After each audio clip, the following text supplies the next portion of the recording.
Guys, Mark Benioff says we're in a SaaS apocalypse, and it's just so crazy how the apocalypse ends with Salesforce charging more. You know what? In fact, let's all just start billing on their structure where we're charging for our own attempts as opposed to actual work done. The SaaS mafia strikes again. Meter first.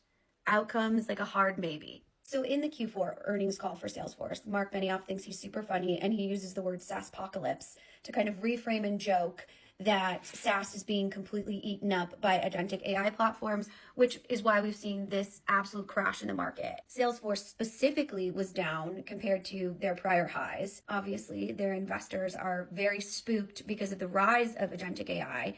And he's trying to be like, calm down, guys. We've seen this story before, and we might even get eaten by SaaS squatch. Because we absolutely needed more stupid names in the marketplace.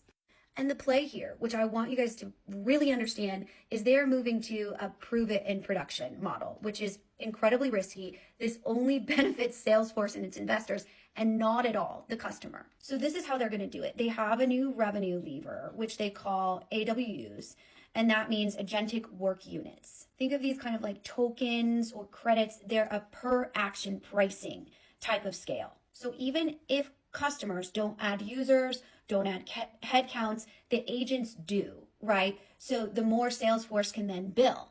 This is a better story for Wall Street, not your operations in any way, shape, or form. So the AWUs give Salesforce a way to not only bill you more, but to measure their success in agentic engagement. And this metric will then be spinned and magically fancied up to show investors like, hey, we're hitting that $60+ billion forecasting in agentic work for 2030, just like SAP made up dates. The thing to remember, right, this is measuring activity, not outcomes for your business, right? So it gives the CIO, the director of IT, whatever, very little information on how their agents are performing to benefit real business value, just that they're doing stuff. They're also building like this weird defensive moat around other AI agents coming into the network. And that's why we need to talk about lock-in architecture. But before I do that, I want to tell you like how they're pitching as this operating system of AI agents, because all of the big software, big tech is going to do this.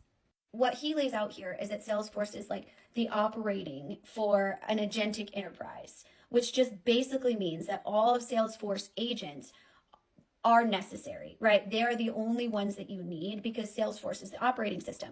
Any sort of industry specific agents or anything that you build becomes completely unnecessary, which then leads, right, to this lock-in architecture. In other words, you can't de-Salesforce your stack, right? You're stuck in that and becomes more and more expensive over time, especially if you're trying to use more and more agents to be more and more efficient, which then is going to just balance out because you have to pay more to use their agents instead of building your own. And again, as a reminder, with all of these agents you're now locked into, you are paying for action, not for any sort of outcome. And we've seen this already blow up in real world scenarios where we have like a $2 conversion that blew up with these mid-sized project teams trying to figure out how they got a 5-figure bill for all of these AI agents that they have no idea how these multiple pricing schemes will actually affect them. So it's impossible to know how much you owe them. It's going to be like this blind, we're just sending you a bill for this much. It's like, but we got nothing out of it. The thesis of what we're seeing here in the industry is these bold AI claims, right? It can do anything. This is